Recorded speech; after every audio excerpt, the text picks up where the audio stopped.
Friends, आज के इस वीडियो में NCERT class 9th maths exercise 4.1 की बात करें कि जो कि एक नया चैप्टर है। इस नया चैप्टर का नाम क्या है? Linear equation in two variables. तो एक्सरसाइज 4.1 में हमें दो क्वेश्चन दिया है, इन दोनों क्वेश्चन का सॉल्यूशन करना है। लेकिन उससे पहले, क्योंकि ये एक नया चैप्टर है, तो सबसे पहली बात है कि इसका इंट्रोडक्शन देख लेते हैं। तो आप स्क्रीन पे जैसे देख रहे हो कि इंट्रोडक्शन, तो सबसे पहले समझते हैं कि linear equation in two variables होता क्या है। अब सिंपल सी बात है कि linear equation in two variables का एक्सप्रेशन यानी कि कैसे इसको रिप्रेजेंट करते हैं, तो इसको रिप्रेजेंट करने का सिंपल तरीका क्या होता है कि a x plus B Y plus C is equal to zero होता है। अब यहाँ पे हमको समझने की आवश्यकता है कि एक linear equation in two variable का फॉर्मेट ऐसा होता है, लेकिन इसमें जो टर्म्स दिए गए हैं, इन सारे टर्म्स को हम देख लेते हैं कि एक्चुअली क्या है।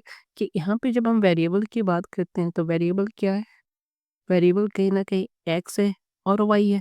तो आप एक बात बताओ कि जैसे कि क्वेश्चन में ऑलरेडी मेंशन किया है, यानी कि टॉपिक में 2 वेरिएबल की बात कर रहे हैं। तो यहाँ पे 2 वेरिएबल है, that is X and Y. और एबीसी क्या है? एबीसी कांस्टेंट है और ये क्या चीज़ को बिलॉन्ग करते हैं? रियल नंबर को बिलॉन्ग करते हैं। आपको एक बात समझ में आया? अब क्योंकि लीनियर इक्वेशन इन 2 वेरिएबल की हम बात कर रहे हैं, तो आप एक बात बताओ कि यहाँ पे ए और बी का वैल्यू किसके बराबर नहीं होना चाहिए? 0 के बराबर नहीं होना चाहिए।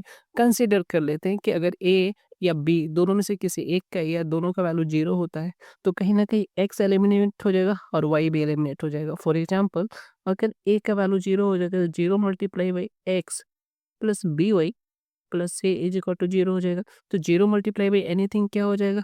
0। तो इसका कोई मतलब नहीं बनता, तो इसको हम क्या लिखेंगे? बी वाई प्लस सी लिखेंगे। बट यहाँ पे तो हमें एक वेरिएबल दिखाई दे रहा है, इसलिए यहाँ पे एक्स का कोएफ़िशिएंट क्या है? ए है और वाई का कोएफ़िशिएंट क्या है? बी है। तो आप देखो रहे इन दोनों का वैल्यू 0 नहीं होना चाहिए। जहाँ पे ए, बी, सी किसको बिलॉन्ग करता है? रियल नंबर को, और वेरिएबल क्या हो जाएगा? एक्स, वाई हो जाएगा। तो पहला क्वेश्चन हम देखते हैं। अब आते हैं डायरेक्टली एक्सरसाइज 4.1 पे। तो इस क्वेश्चन में ये कह रहा है कि the cost of a notebook is twice the cost of a pen. अब सिंपल सी बात है कि समझने की आवश्यकता क्या है कि यहाँ पे कंपेयर किसको किससे कह रहा है। यानी कि नोटबुक का जो भी कॉस्ट है वो कहीं ना कहीं पेन के कॉस्ट से डबल है। तो सबसे पहली बात हम डिसाइड कर लेते हैं कि किससे कंपेयर कर रहे हैं, यानी कि पेन को कंपेयर कर रहे हैं नोटबुक से। इतना बात आपको समझ में आया?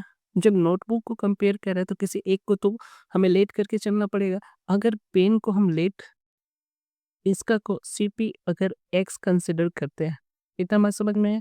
और नोटबुक का सीपी अगर वाई कंसिडर करते हैं, क्योंकि इसको क्या चीज़ में दिखाना है? Linear equation in two variables. तो दोनों वेरिएबल्स होना चाहिए। ये बात आपको समझ में आया? अब एक बात बताओ कि नोटबुक का कॉस्ट कितना हो गया? वाई रुपीस, और पेन का कॉस्ट कितना हो गया? एक्स रुपी। तो एज पर क्वेश्चन क्या हो जाएगा? एज पर क्वेश्चन ये कह रहा है कि नोटबुक का जो भी प्राइस है वो पेन के प्राइस का डबल है। तो नोटबुक का प्राइस कितना है? वाई। आप एक बात बताओ कि पेन का प्राइस का डबल है ना, एज पर क्वेश्चन हम कह सकते हैं। तो पेन का प्राइस कितना है? एक्स है और इसका ट्वाइस है। तो आप ये देख पा रहे हो कि इसको हम क्या लिख सकते हैं? Y minus two X is equal to zero लिख सकते हैं, या टू वाई को हम शिफ्ट राइट हैंड साइड कर देंगे तो two X minus Y is equal to zero हो जाएगा। तो आप देख पा रहे हो कि ये linear equation in two variable है कि नहीं। और linear equation in two variable का फॉर्मेट क्या होता है? A x plus B Y plus C is equal to zero. इतना मत क्लियर हो गया? तो आप एक बात बताओ कि यहाँ पे x का कोफिशिएंट a है, सिमिलरली यहाँ पे x का कोफिशिएंट कितना हो जाएगा? 2 हो जाएगा, और y का कोफिशिएंट कितना हो जाएगा? -1 हो जाएगा। ठीक है, तो क्लियर हुआ? तो आपका आंसर कितना हो जाएगा? ये वाला आपका आंसर हो जाएगा। ठीक है, मुझे उम्मीद है कि ये क्वेश्चन आपको समझ में आया होगा। तो इसको हम क्या लिख सकते हैं? 2x minus Y is equal to zero. ठीक है, got it? This will be the linear equation in two variable. अब सेकंड क्वेश्चन पे आते हैं। तो सेकंड क्वेश्चन काफ़ी इजी है। बस इसमें ये पूछ रहा है कि अगर linear equation in two variable है, तो यहाँ पे आपको कंपेयर करके उसके रियल वैल्यूज को बताना है। मतलब क्या हुआ कि express the following linear equation in the form of A x plus B Y plus C is equal to zero. Indicate the value of A B C. तो पहला क्वेश्चन 2 की हम बात कर रहे हैं, तो क्वेश्चन 2 का 1 लेके चलते हैं। तो यहाँ पे क्या दिखाई दे रहा है कि 2x plus 3y is equal to कितना है? 9.3 और 5 पे रेकरिंग है। ठीक है, तो आप एक बात बताओ कि linear equation in two variable का फॉर्मेट क्या होता है? That is A x plus B Y plus C is equal to 0 और सी यहाँ पे क्या है कांस्टेंट। तो इस पूरे टर्म में कांस्टेंट कहीं ना कहीं हमको ये वाला वैल्यू दिखाई दे रहा है। तो इस वैल्यू को अगर लेफ्ट हैंड साइड हम लेके आ जाएंगे तो हमारा काम बन जाएगा कि नहीं। मतलब कि ये जो linear equation in two variable आपको दिखाई दे रहा है ना, इसी के फॉर्मेट में इसको रखना है। तो कैसे रखेंगे, 2x को वैसे ही रहने देंगे, 3y को वैसे ही रहेंगे। बिकॉज ये इक्वल टू के राइट हैंड साइड है तो इसको लेफ्ट हैंड साइड लेके आएंगे तो कितना हो जाएगा, यहाँ पे प्लस लिखेंगे क्योंकि यहाँ पे प्लस दिखाई दे रहा है और इसको बेसिकली हम माइनस में कर देंगे। ठीक है, तो आप एक बात बताओ कि अगर हम कंपेयर करते हैं इसके रियल वैल्यूज का, तो यहाँ पे x का कोफिशिएंट कितना है, a है। तो बताओ, तो a का वैल्यू किसके बराबर हो जाएगा, to on comparing both the equations. Okay, b का वैल्यू कितना हो जाएगा, 3 हो जाएगा। यहाँ पे आप देख पा रहे हो कि b का वैल्यू, क्योंकि ये दोनों किसके कोफिशिएंट है, y के। और सिंपल सी बात है, जो c यहाँ पे दिखाई दे रहा है, इस c का वैल्यू कितना हो गया, -9.35 पे देख रहे हैं।